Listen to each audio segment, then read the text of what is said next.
Bom dia. Acredito que ter terminado lá, né? Aula de Uhum. ciências. E aí, professor, já tá muito tempo aí esperando. Estou há 10 minutos esperando. Perdemos 10 minutos da aula. Poxa, Tudo isso. Tudo isso. São 9h49. Era para a gente ter começado 9h40.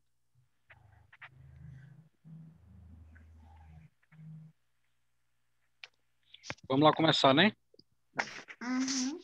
vamos sim. Uhum, Como é uhum. verdade que a prova vai ser sobre o livro 4 todo?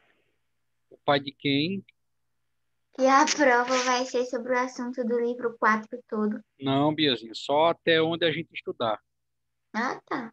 No caso, a gente já estudou capítulo 13 todo.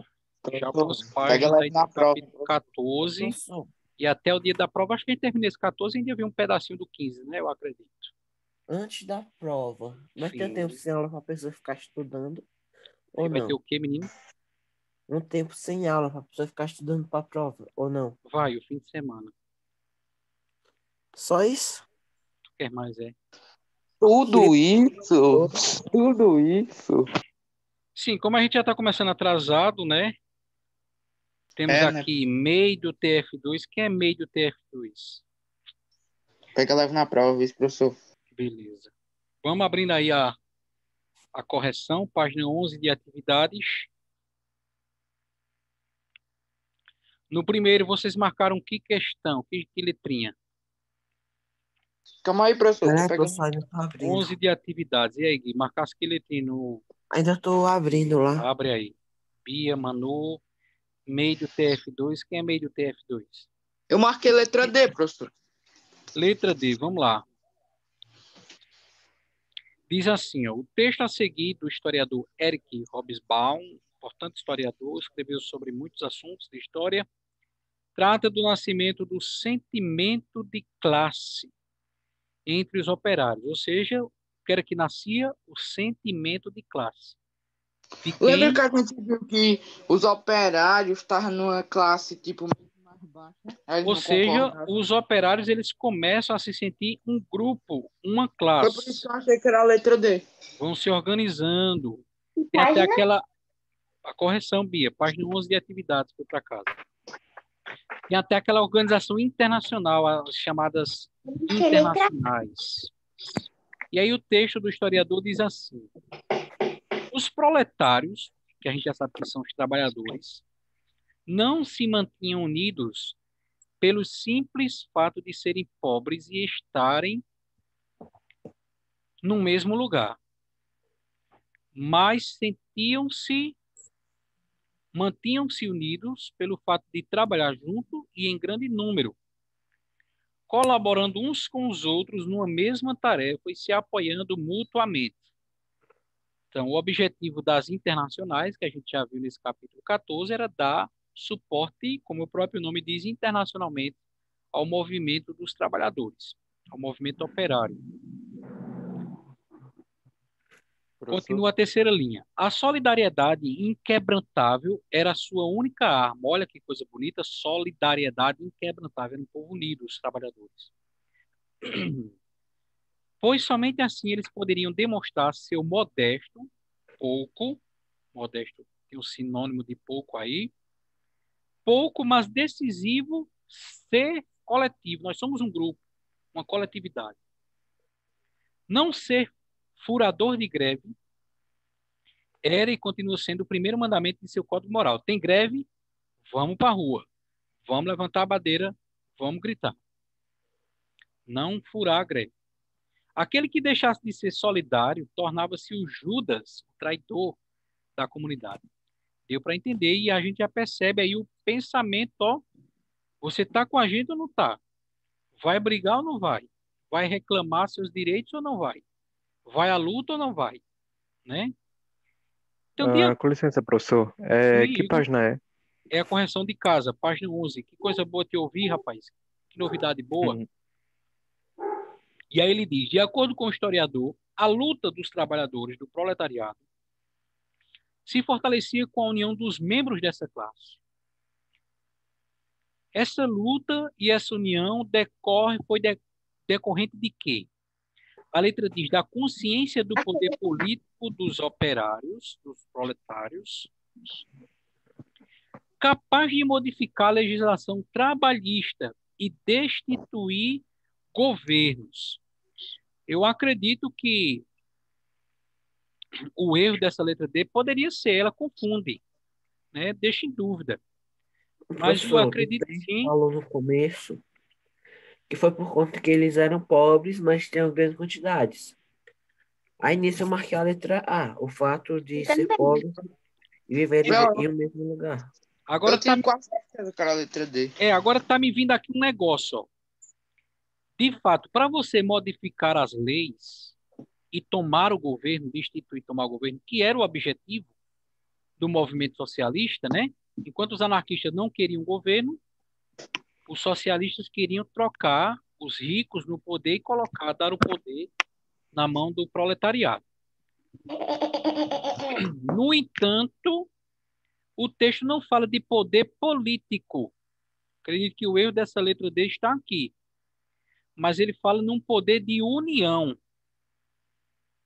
Não é isso? No poder de coesão, de sentir um grupo coeso ali, unido, forte, em torno de um mesmo ideal. Trabalhar juntos, colaborando, tal, constituir sua própria vida. A solidariedade inquebrantável era a sua única arma. Então, olha aí. Então a letra B, professor, vê se a letra B, que diz assim, dos principais religiosos da classe operária que Não, condenava não, atitudes de traidores como Judas. isso aí ele só botou para confundir Judas, só fazendo uma alusão, só fazendo uma lembrança de que assim como Judas traiu o grupo dos apóstolos, aquele trabalhador que não aderisse às greves, à revolta, à luta de classe, à luta popular, Mas os vai operários, ter. eles não eram religiosos. Mas eles não eram religiosos. Muito bem, Natanael. Então, Professor, resta eu defendo Professor, os dois, na A e na C. isso. Bia ia falar. na letra A, não? Vamos ver, vamos analisar a letra A, né? Já descartamos a B, já descartamos a D. Vamos analisar a letra A. A solidariedade era sua única arma, então não pode ser o poder A político, era a letra A não é, solidariedade. eu acho. Ele diz que do fato de os operários serem pobres e viverem no mesmo lugar. Vamos ver a Acho letra A. O fato de serem pobres e viverem no mesmo lugar. Mas eles não viviam no mesmo lugar, né? que Eles trabalhavam nas mesmas condições. Eram pobres, está certo, ele começa dizendo na primeira linha, se mantinham unidos por serem pobres e estarem no mesmo lugar. Ele diz também lá. Poderia ser a letra A, né? A luta do proletariado se fortalecia com a união dos membros dessa classe, que foi decorrente de que os proletariados não se mantinham unidos Ô, pelo simples professor, fato de essa serem pobres letra e C, estarem no mesmo eu lugar. acho que não era um sentimento de lealdade, porque eles não se revoltaram depois que eles foram, tipo, num nível abaixo. Sim, mas eles Que não eles... estão leal a essa revolta, né? É, né? É. Agora veja só, tem que entender o seguinte, ó. No texto ele diz isso, que os proletariados eram pobres e estavam no mesmo lugar. No entanto, olha a pergunta. A luta do proletariado se fortalecia com a união dos membros. Essa união foi decorrente de quê? Do Então, a sentimento união não quer de dizer só porque lealdade eles eram também. pobres e estavam no mesmo lugar. Porque ele vai continuar dizendo, ó, não se mantinham unidos somente porque eram pobres e estavam no mesmo lugar, mas pelo fato de trabalhar junto e em grande número. Então, ele diz de fato que eles eram pobres, moravam no mesmo lugar, mas que a união se mantinha unidos não por isso, mas se mantinham unidos por quê? Porque trabalhavam juntos e em grande quantidade, em grande número. Então, por eliminação, resta para a gente a letra C. Sentimento de lealdade e solidariedade, derivado do trabalho e da vida que era comum aos operários. Trabalhar junto e em grande número. Solidariedade. A causa. Letra C.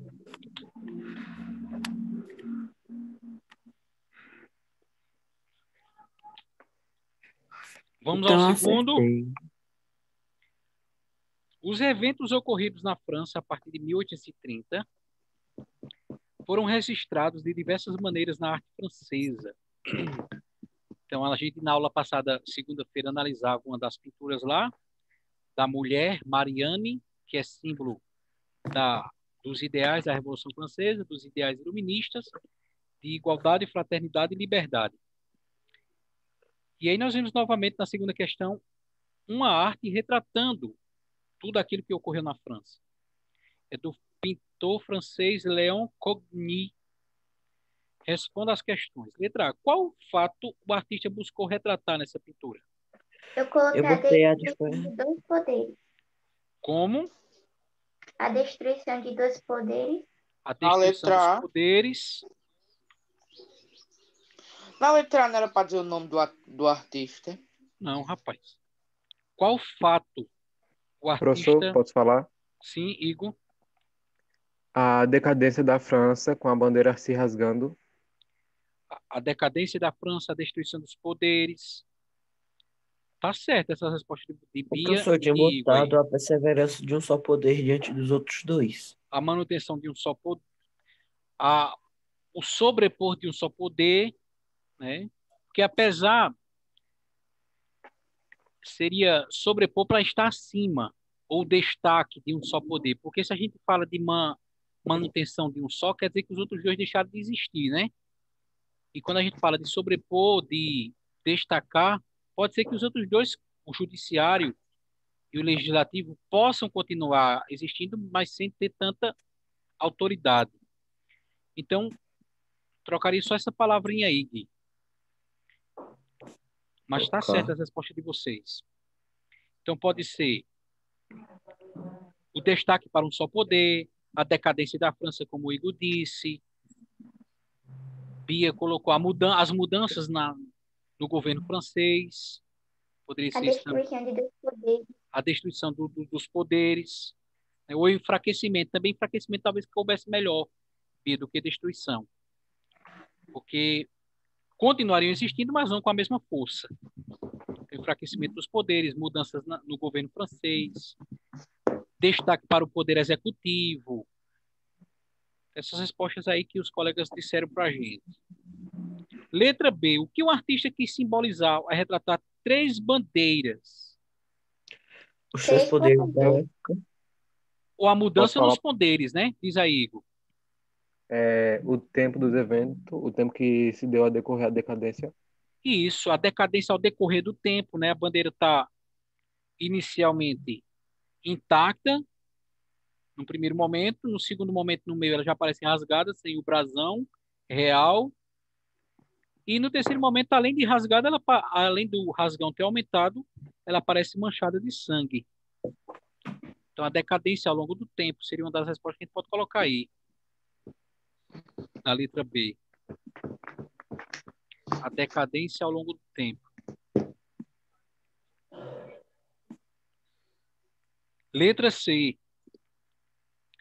De acordo com o texto histórico, qual é o possível significado da última bandeira representada? Fácil.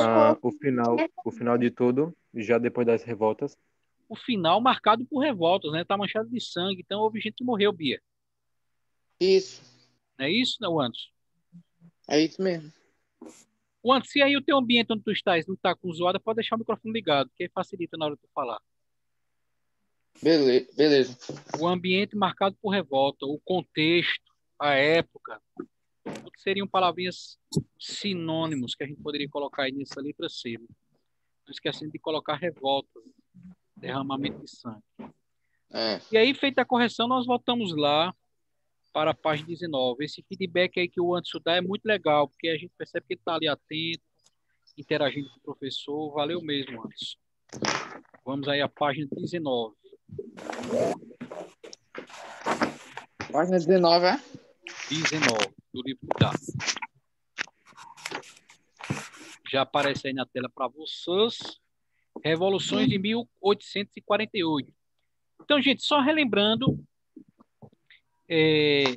duas coisas que a gente viu segunda-feira, na aula passada. Só retomando para a gente... A greve dos operários. para a gente dar continuidade, isso. A greve Mas dos também a gente operários. viu a restituição da monarquia na França, não foi? Foi, na Através do França. Congresso de Viena, a França voltou a ter rei depois da derrocada de Foi. Napoleão. Então a gente viu que foi o Luís XVIII, que era irmão do guilhotinado Luís O XVI. Brasil não tá independente ainda não, né, professor? Ou tá, já. Não, quer dizer, já 1830 já foi em 22 a independência do Brasil, né?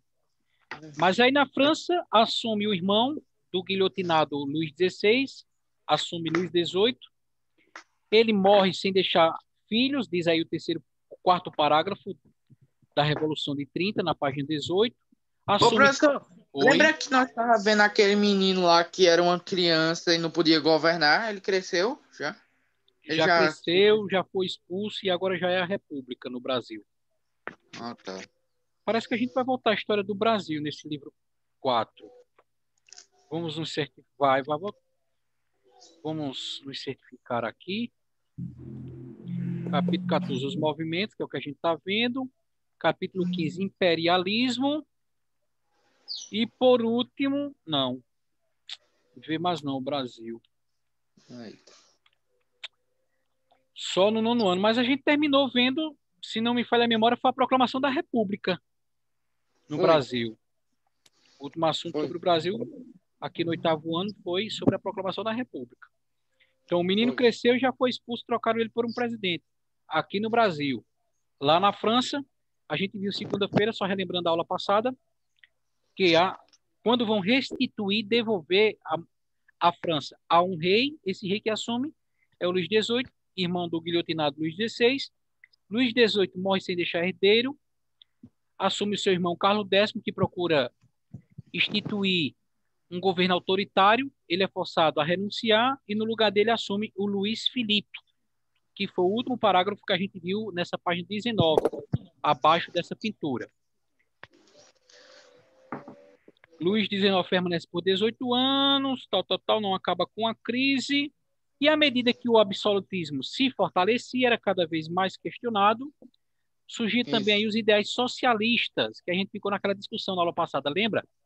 Perguntando se o socialismo apoiava ou não o absolutismo, e não apoia, né?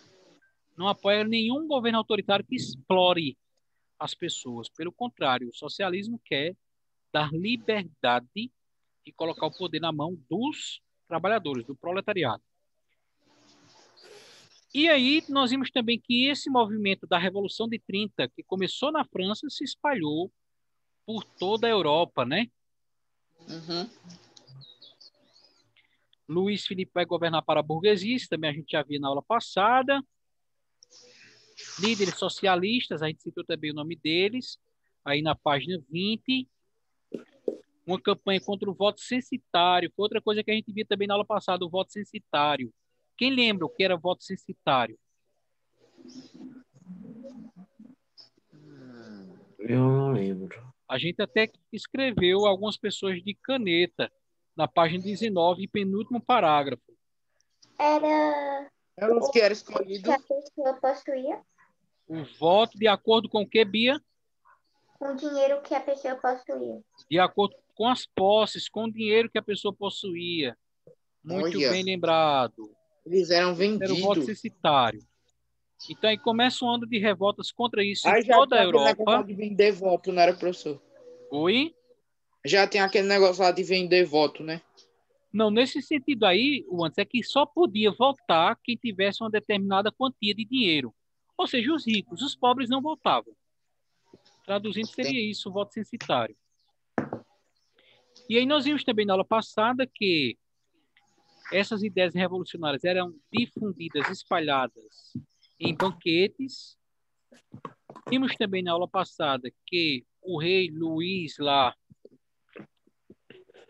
Filipe, ele manda a guarda, os soldados, acabar com esses banquetes. No entanto, a Guarda Nacional Francesa, ela acaba ficando do lado dos revoltosos. O Luís Filipe, sem condições, renuncia ao trono, como a gente já relembrou. E aí, nessa pintura, nós temos o Lamartine, um líder revolucionário francês, em frente da prefeitura de Paris, rejeita a bandeira vermelha, ela aparece aqui, né, sendo abaixada. Em meio aos eventos de 1848, foi definida a bandeira da França, como nós conhecemos atualmente. Ele rejeita a opção da bandeira vermelha, defendendo a bandeira tricolor, que denota o espírito, ou seja, mentalidade francês. Qual é a mentalidade francesa? Liberdade, igualdade e fraternidade. Pelas três cores aí, o azul, o branco e o vermelho. Quando Luiz Felipe renuncia, o que é que nós temos aí? Quem lê para a gente, ao lado da pintura do Com a Napoleão abolição III? de Luís- Vai, Bia. com a abolição de Luís Felipe, teve início a Segunda República na França. Foi formado, então, um governo provisório de caráter republicano, comandado pelo líder liberal e poeta Lamartine e pelo socialista Ledru Rollin e Louis Blanc. Esse Isso. governo, no entanto, não durou muito tempo. Um dos principais problemas que enfrentou estava diretamente relacionado à criação das oficinas nacionais, empregadas dirigidas pelo Estado baseadas nos ideais socialistas, sendo seu principal objetivo diminuir o desemprego. Traduzindo, gente, esse assunto assim não tão interessante do que aconteceu na França. Traduzindo, resumindo para organizar na cabeça da gente. Após a derrota de Napoleão, eles tentam restituir um rei na França, não dá certo. O último desses três reis, né? Luís XVIII, Carlos X e agora o Luís Felipe, depois deles, provisoriamente, está dizendo aqui, Bia leu, a gente acompanhou, provisoriamente é formado um governo republicano, ou seja, um governo com a participação do povo, que também vai enfrentar aí algumas dificuldades, sobretudo quando resolve criar essas oficinas nacionais, empresas socialistas controladas pelo governo francês, esse governo republicano, com o objetivo de diminuir o desemprego. Para arcar, para financiar, pagar os custos dessas oficinas nacionais, o governo aumenta os impostos. Imposto nunca é bom, né, Anderson? Gerando outra onda de insatisfação por parte da população, contida com violência. Ou seja, o povo insatisfeito se revolta e como é que o governo responde? Com violência. Cala a boca, toma cacete, cascudo na testa.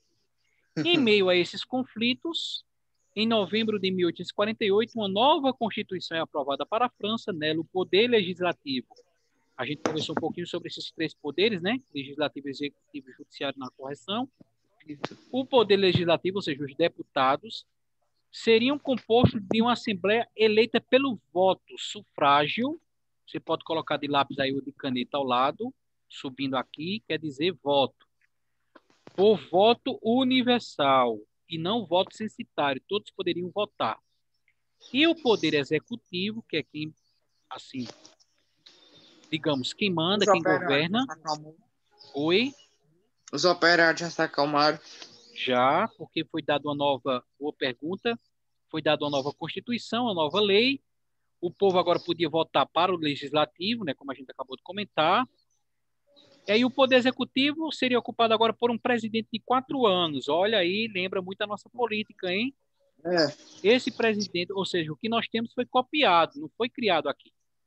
O primeiro presidente foi Luiz Bonaparte, sobrinho do grande Napoleão. Isso. Só que pouco antes do final, ele deu um golpe e implantou o Segundo Império. Ele era sobrinho do imperador. Então ele dá um golpe e assume como Napoleão III, imperador francês, assim como seu tio. Olha ele aí bonitão, de pose, mão na cintura, calcinha acochada e a sua faixa vermelha imperial. E a coroa ali do lado, né? Haja tecido, haja...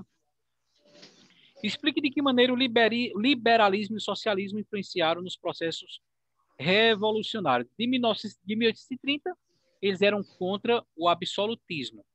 E de 1848, destituíram Luís Felipe seriam coisas que a gente poderia colocar nessa explicação. Já conversamos, vamos agora ver aí a Primavera dos Povos. Quem lê para a gente? O Vai. movimento revolucionário que se iniciou na França em 1848 não se espalhou por vários outros locais da Europa, que atualmente corresponde à Alemanha, Austrália, Itália, República Tcheca, Eslovaquia, Hungria, Polônia, Sérvia, Montenegro, Romênia, Bélgica, Suíça e Dinamarca. Neles organizaram-se movimentos populares contra o governo autoritário e a favor do nacionalismo e do liberalismo, marcando o ano de 1848 com a Primavera dos Povos. Então, esse movimento lá contra o governo do Luiz Felipe, chamado de Revolução de 1848, e que provisoriamente assume uma república depois, o Napoleão III dá um golpe e assume como imperador. Esse movimento revolucionário que a gente está vendo aqui na França se espalhou, como Guilherme leu, por essas regiões da Europa. Próximo parágrafo, Anderson. Próximo parágrafo. Entretanto, com a mesma velocidade que a onda de luta pelas questões nacionais atingiu todos esses locais e obteve algum sucesso, ela foi reprimida. Segundo o historiador Eric Hobsbawm, após um ano e meio no início da Primavera dos Povos, as mudanças mais visíveis mantinham-se ainda apenas na França. Em grande parte, isso se deu porque esses movimentos revolucionários foram, em sua maioria, promovidos pela classe operária, que não conseguiu fazer frente aos esforços da burguesia para frear o seu avanço. Então, quando a gente fala de Primavera dos Povos, estamos falando desse movimento revolucionário que se espalhou pela Europa em meados do século XIX, metade ali do século XIX, 1840, 50, por ali. Interpretando documentos.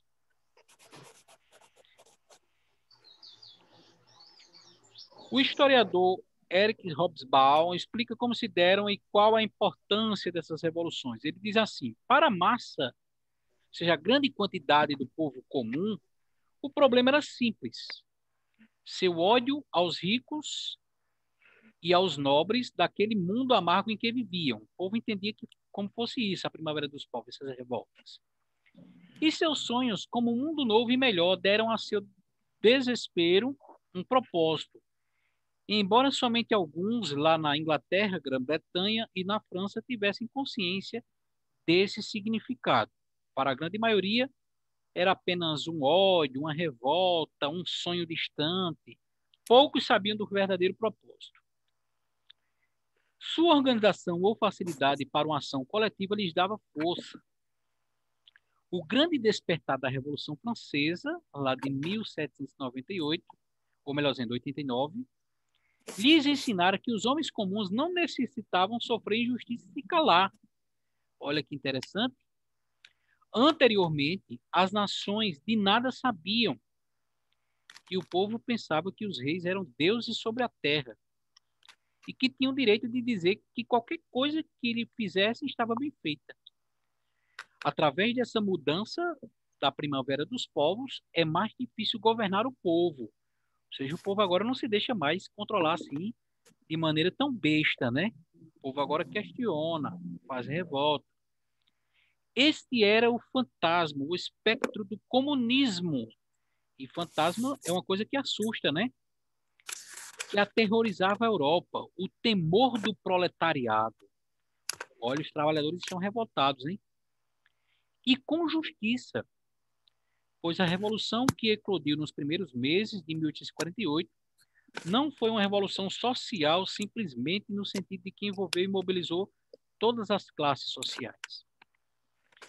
Foi, no sentido literal, o insurgimento, ou seja, a revolta dos trabalhadores pobres nas cidades, especialmente as capitais da Europa Ocidental e Central.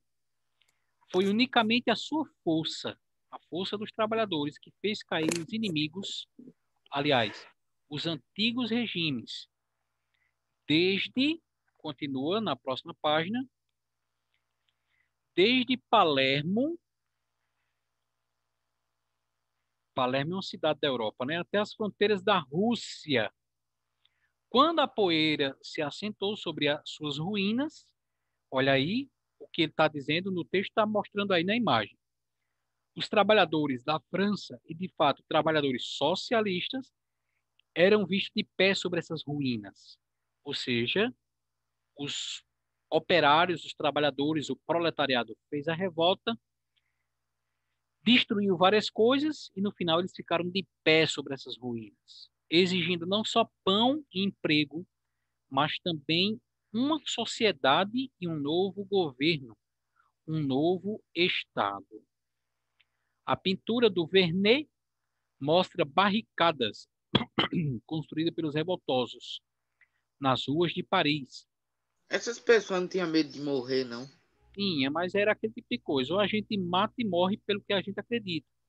Se a gente não for à luta, não vai ter mudança. O objetivo das barricadas era bloquear a passagem das tropas. E aí você vê as tropas em azul avançando e a galera a meter tijolo, arriscando levar um tiro, como disse o antes. Vamos conversar. Eu vou deixar aqui a pintura na tela. A gente está aqui com o livro físico em mãos e vamos conversar. Não precisa abrir o caderno, tá? A gente conversa, basta conversar em aula sobre essas questões. Professor, Sim, eu vou ter que sair agora. Eu vou levar umas coisas lá na casa da minha avó. Aí eu posso sair agora na aula? pode sim. Obrigado, viu? Depois Já você já pega eu o volto. finalzinho lá no YouTube.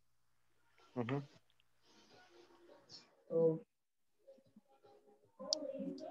Estou fazendo aqui. Então, primeira questão. De acordo com o escritor, qual foi a grande lição aprendida com a Revolução Francesa? Está logo lá no início, na página anterior, ainda 21. É. Ele diz assim, ó, o grande despertar da Revolução Francesa ensinara que os homens comuns não necessitavam sofrer injustiça e se calar. Seria essa a resposta do primeiro, que os homens comuns não necessitavam sofrer injustiça e se calar. Não sei se dá para vocês verem aí na minha janela, mas eu coloquei aqui o número 1, onde a gente pode encontrar a resposta do primeiro, que os homens ensinaram que os homens, coloquei aqui o número 1, indicando onde é que está a resposta do primeiro. Segunda pergunta, a qual grupo social o espectro do comunismo assustava? Fácil essa. Esse fantasma, esse medo do comunismo assustava a quem? Os nobres que tinham Os medo de nobres, perder excelente, Guilherme. Era. Aos nobres, aos ricos. Você tava dando mais poder aos pobres, né? Mais importância aos pobres. Isso, né? Dava importância aos pobres, aos trabalhadores e assustava a burguesia, né? A classe burguesa. É.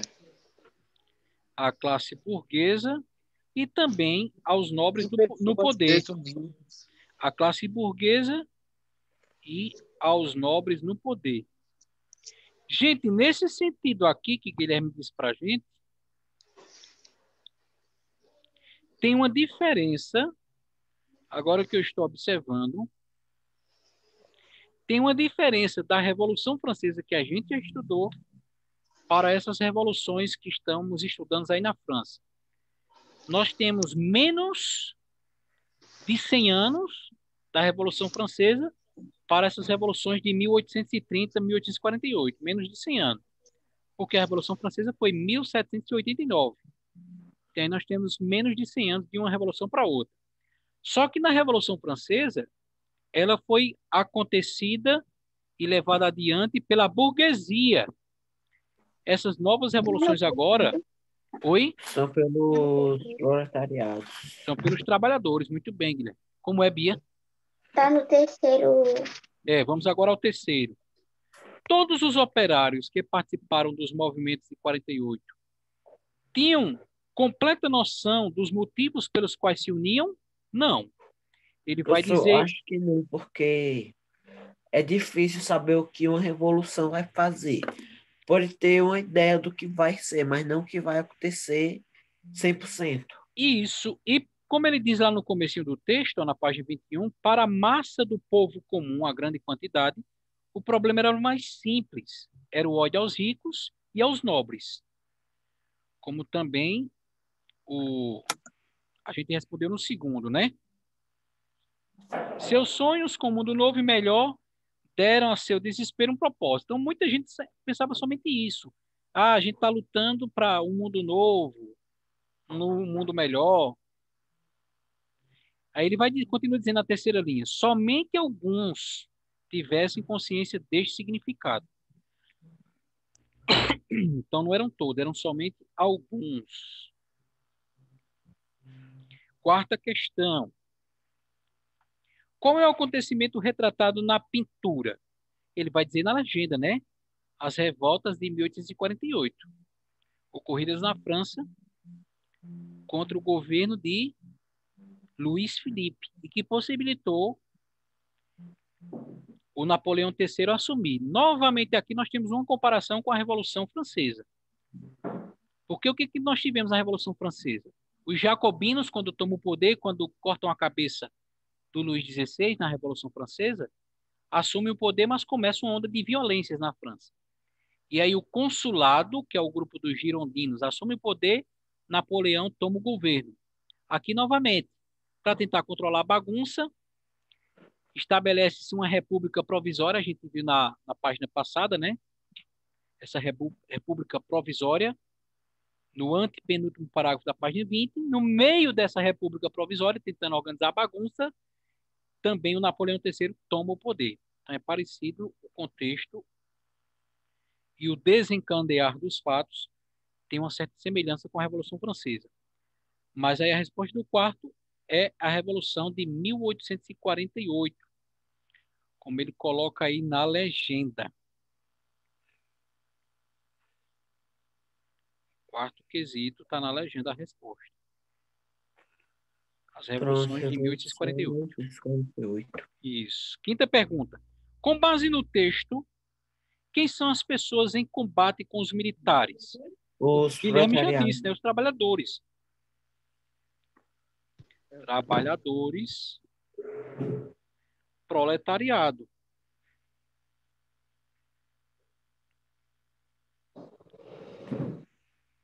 Proletariado. Sexta questão. Quais foram as consequências dessas revoluções de 1848 na França? Napoleão Bonaparte III colocou no poder poder Napoleão III. e mudando o estilo de governar. Isto colocou no poder Napo, para os mais íntimos, o Napo III, o Napoleão III. Nabo. Napo, para os mais íntimos, hein?